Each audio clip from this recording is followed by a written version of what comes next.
Tuloy-tuloy ang balitaan dito sa News TV Live.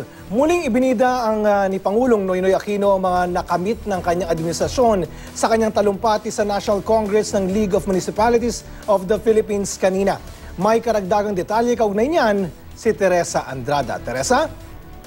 Oscar, si Pangulong Noynoy Aquino ang panauhing pandangal sa taunang General Assembly ng League of Municipalities of the Philippines ngayong umaga. Sa kanyang talumpati sa harap ng mahigit 1,000 mayors ng iba't ibang probinsya, nagpasalamat ang Pangulo sa pagpapatupad ng mga LGUs sa mga programa ng pamahalaan. Anya, ang mga LGUs ang direktang nakakasalamuhan ng taong bayan at sa pagpapatupad ng mga programa nararamdaman ng publiko kung naipapatupad ng pamahalaan ang kanilang mga pangako sa taong bayan. Sa ilalim daw ng Aquino administration ng lumang sistema na pinupolitika ang mga proyekto para sa LGUs, hindi na raw ginagawa.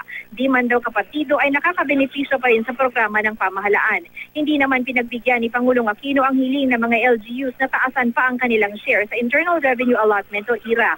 Sabi ni Pinoy, sa kasalukuyan nasa 389.86 billion na ang share ng IRA sa national budget at hindi pa raw kasama dito ang Performance Challenge Fund na binibigay sa mga LGU sa magandang performance sa ilalim ng Seal of Good Housekeeping. Bago magtalumpati ang Pangulo kanina, hiniling kasi ng LMP sa pangunguna ng Pangulo nilang si Leyte Mayor Sandy Javier na i-certify as urgent ng Pangulo ang Bigger Pie, Bigger Slice Bill na nakabinbin sa Kongreso. Ayon sa Pangulo, sa ngayon problemado na nga ang pamahalaan kung saan kukunin ang pensyon na dapat ibayad sa mga retiradong sundalo at pulis. Kailangan daw kasi ng 2 trillion pesos kung maglalaan ng pension fund mismo para sa AFP at PNP. Sa kasalukuyan, ang pension ay hinuhugot daw sa pambansang budget. Oscar, taliwas sa inaasahan ng mga nag-cover na miyembro ng media ngayong umaga, ay walang nabanggit si Pangulong Aquino hinggil sa election 2016.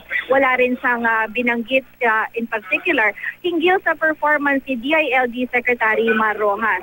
Pero dito sa magazine na pinabahagi doon sa mga miyembro ng media, may endorsement na binanggit ang mga miyembro ng LMP. Ang caption na sa artikulo ay Rojas is a man of integrity, a fearless fighter for reform.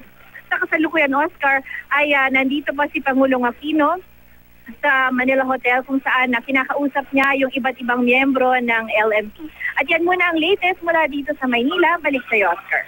Maraming salamat, Teresa Andrada.